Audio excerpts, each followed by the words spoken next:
Well, good afternoon, everyone. Thank you all for being here. It's my pleasure to present to you today on work that I've been doing over the process of years called New Testament Theology of the State. First of all, let me give you a little bit of background about myself and just so you know where I'm coming from here. Currently, I'm a PhD student at University of Texas at Austin and a student also at Austin Graduate School of Theology. But probably one of my most passionate projects is libertarianchristians.com, which is a growing community of people, writers, talking about the relationship and intersections between Christianity and libertarian thought. And so what I'd like to do today is describe some of this work that you will find all over the place on my website, and then kind of synthesize into a more cohesive theory of theology of the state from a New Testament point of view. So my objective today is to kind of give you a new vision here. A lot of time when Christians talk about the state, they tend to just immediately jump to one particular passage. And most of you, if you have a background in Christian theology at all, you know what it is. It's Romans 13.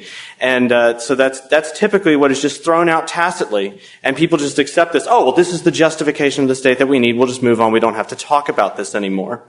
But my point of view is that we really shouldn't start there at all. In fact, I think even my views have evolved over time to where I used to say actually that you can't really develop a lot of theology of the state in the Gospels or even in the New Testament. I'm thinking I was actually more wrong than I thought. So what we're going to do is I'm going to kind of guide you through a little whirlwind tour. We're going to go through a sort of a naive reading, in a sense, of the New Testament. And what I think that you see here when you do this is that you kind of are led to a path of a certain kind of anarchism even. And so as we go through this, I'll read some scriptures and just discuss a little bit about what I'm thinking these are meaning and you know what's going on here. So let's begin with the very beginning. And actually we'll think about the birth of Christ. Isn't it ironic? I think this is absolutely astounding that the birth of Christ is actually not taken as commentary at all on the relationship between the powers that be and God. Jesus' life, ironically enough, begins with a government committing genocide. And nobody seems to take any notice of this. But here's the point. When the birth of Christ is announced, and Herod finds out about it, what does he do? Well, he gets all worried. He gets all worried that there is this threat to his power. There was an implicit understanding in the messianic theology that had developed over the course of the previous, centuries, that the Messiah, this person who was to come and save Israel, had at least, if not necessarily a political, like a true political king, that he was certainly going to disrupt the powers that be. And this is something that does come across in the New Testament. Even if the people at the time were wrong about Christ and that he wasn't coming to be a political king, it certainly comes across in the New Testament that he's meant to disrupt the powers. And it certainly, the Messiah causes the powers to tremble in fear. And perhaps more important than that, though, is actually when you turn to Matthew 4. And this is another place where, again, it's baffling to me that nobody seems to recognize this as a commentary on the nature of the state itself. In the temptations of Christ, and this is in Matthew chapter 4, the third temptation is rather striking. And I'm going to turn to it real quick and just read this particular verse. We'll start in verse 8. Again, the devil took him to a very high mountain and showed him all the kingdoms of the world and their splendor. All this I will give you, he said, if you will bow down and worship me. Jesus said to him, away from me, Satan, for it is written, worship the Lord your God and serve him only. Now, this is particularly interesting to me because Jesus does not say, oh, Satan, you're just a liar. All the kingdoms of the earth, God put them there and they're all under his control anyway. It's no big deal. No, he doesn't say that at all. He says, in fact, he kind of implicitly says, you're correct. You could do that. And instead responds with the command of God to worship the Lord your God, serve him only. The implication here that I see is the kingdoms of the world belong to Satan. There is an inherent evilness to them. And I don't hear that coming from really anybody in the Christian tradition, especially the evangelical tradition of the last 100 years. This is not something people tend to notice. And so I think it's just particularly odd. There's another interesting little point here. The word that is translated devil or Satan is the word diabolos in the Greek. Etymologically, what this word really means is the accuser, or more importantly for our interpretation, the divider.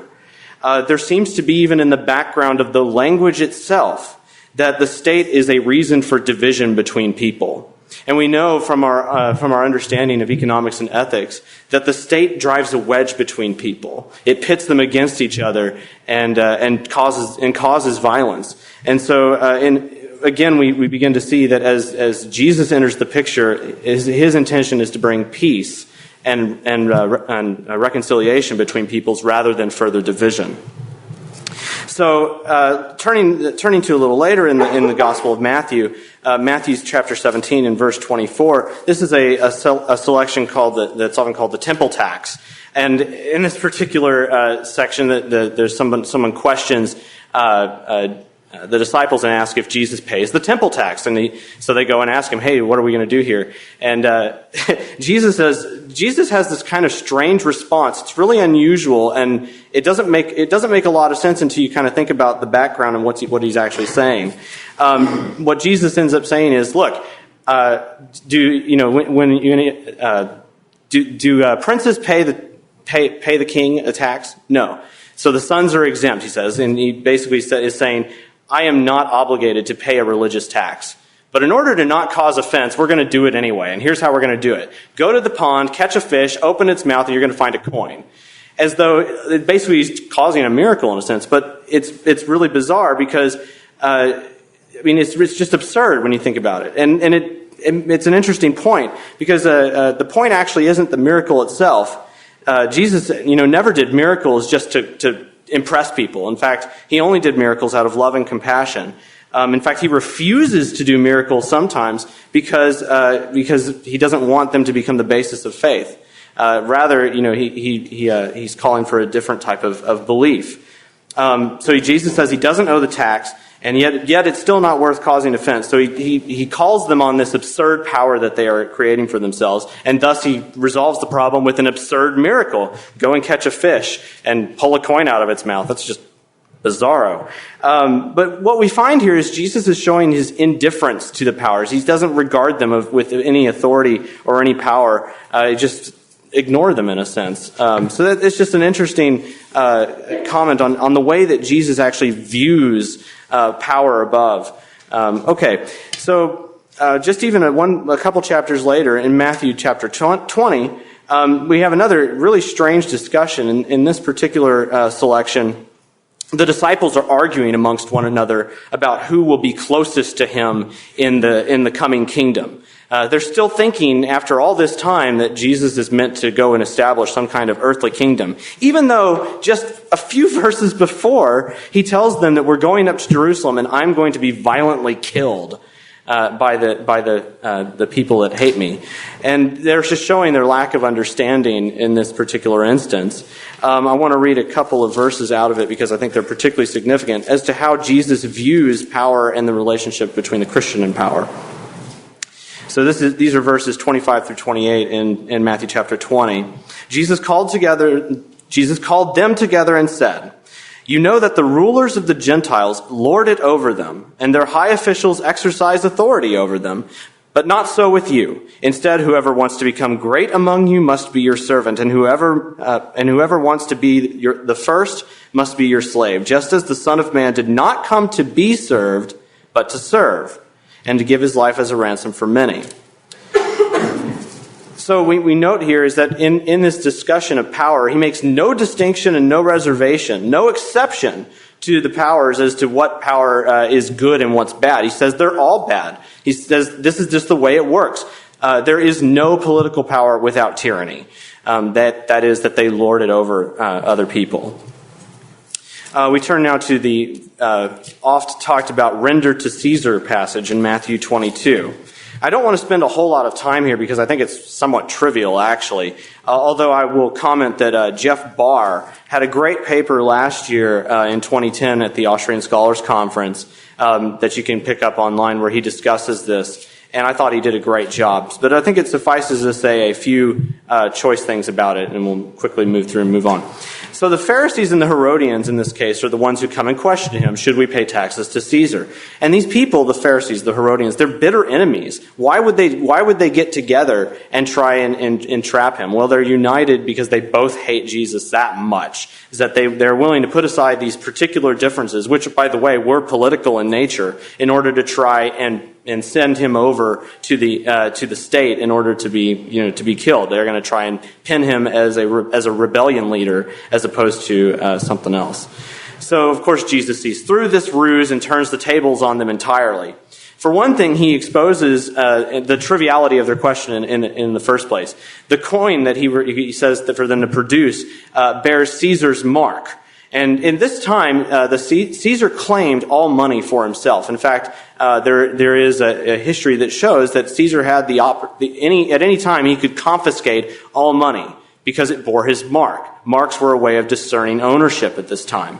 Well, that's funny because it's not unlike today, but we'll move beyond that. The implication, though, is that if something doesn't have Caesar's mark, it's not Caesar's, and it all belongs to God at that point.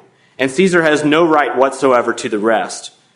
So in this case, fine, pay the tax. It's no big deal. Caesar is of no consequence in the long run.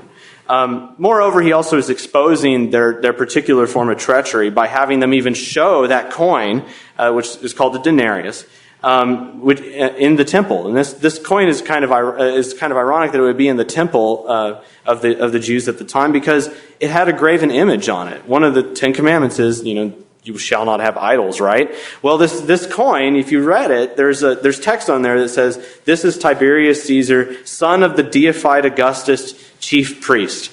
In other words, this is an idol image proclaiming Caesar to be God. Why on earth would they allow that to be in the temple? For the Pharisees and the Herodians to show that off in the temple was actually idolatry in a sense. And so again, Jesus really turns the tables on them and shows them for who they are.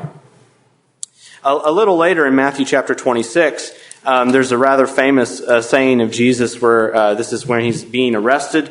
And he says, those who live by the sword will die by the sword. Or actually, I think it says those who draw the sword will have the sword. The sword will be drawn upon them. We get there. For all who draw the sword will die by the sword. Now, this is a slight difficulty for us on one level because just a few verses before they go out, Jesus has the disciples go buy two swords. And so they're actually carrying around weapons at this point. But I think it's kind of absurd to think that this is some kind of implication that violence is just okay to do. In fact, it's actually a conscious fulfillment of prophecy if you start taking a look at it.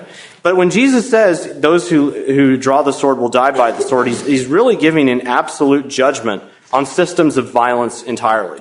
And in fact, we hear echoes here of Matthew chapter 5 and turning the other cheek.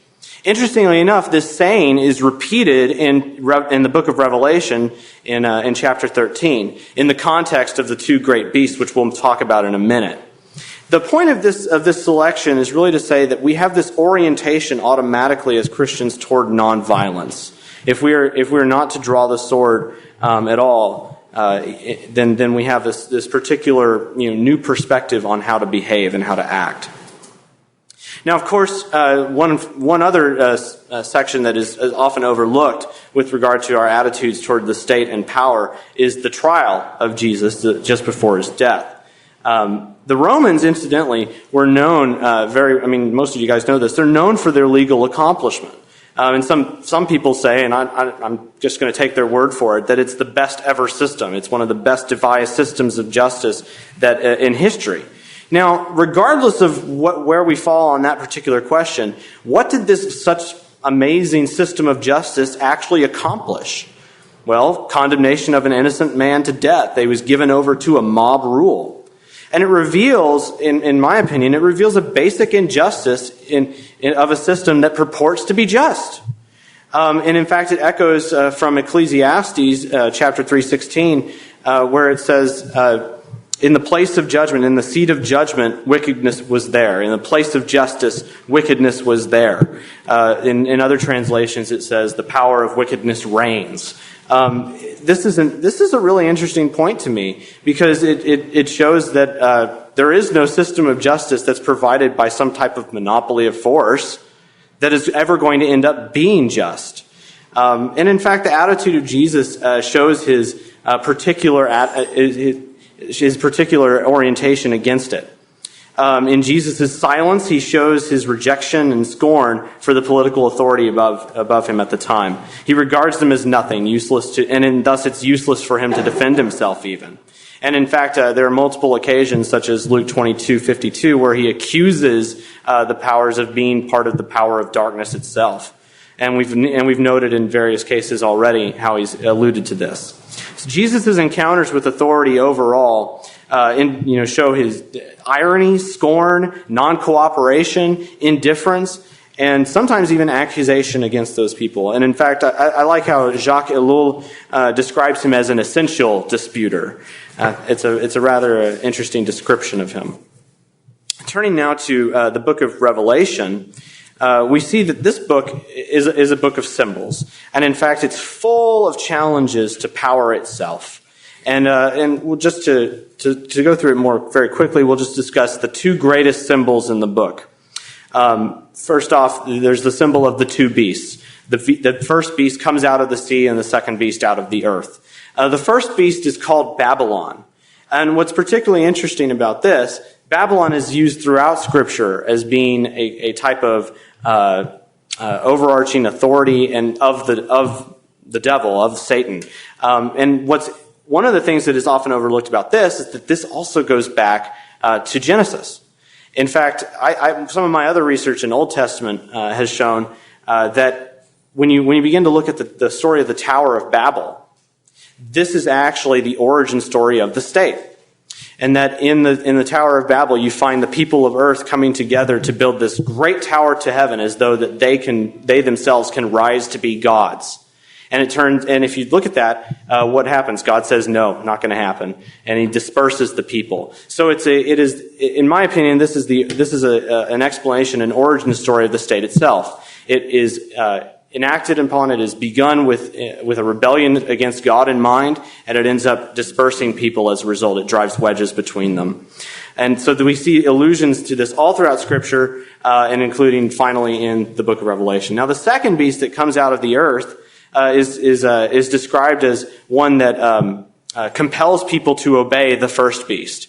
And I think that after thinking about this a long time, I'm becoming more convinced of Jacques Ellul's interpretation of the second beast, that it represents the propaganda of states and the means of the instrumentation that they use in order to compel people to obey. And in particular, that includes things like the police and the military and all of these institutions that purport to protect us, or something to that effect. And yet, if we decide to go, even minorly against them, they come and begin to violate individual rights.